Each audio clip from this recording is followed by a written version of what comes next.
जान गे के करा पदिल गेलो सच सच बता न जान गे के करा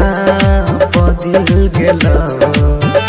हमारो से बेसी चाहे वाला कोई यार मिल गेला सुन के तोहारा बोलिया ई दिमागवा हिल गेलो गे हमारो से बेसी चाहे वाला कोई यार मिल गेला गे हमारो से बेसी चाहे वाला कोई यार मिल गेला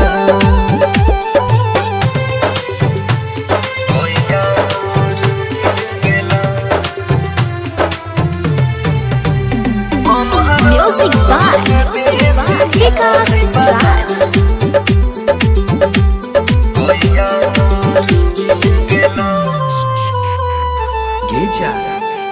मालूम रहो नहीं हमारा छोड़ दे भी हमारा साथ गे मालूम रहो नहीं हमारा छोड़ दे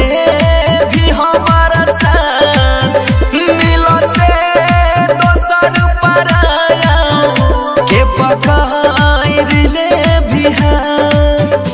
इतने बताई दे गलती दीवाना से की भेलो गे तने बताई दे गलती दीवाना से की भेलो हमारो से बेसी चाहे वाला कोई यार मिल गेला गे हमारो से बेसी चाहे वाला कोई यार मिल गेला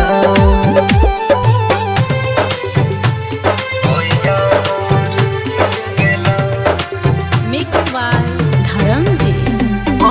Music by Vikas Raj.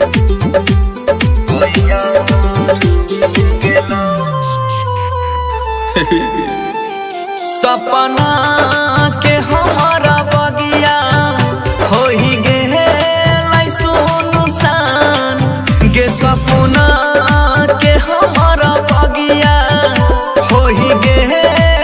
सुनसान नफरत के जे न मरही सीना में हमारा बहान कहाई छौधरम बनसी तोहारा दुनिया खिल गेला गे कहाई छौधरम बनसी तोहारा दुनिया खिल गेला हमारो से बेसी चाहे वाला कोई यार मिल गेला गे हमारो से बेसी चाहे वाला कोई यार मिल गेला।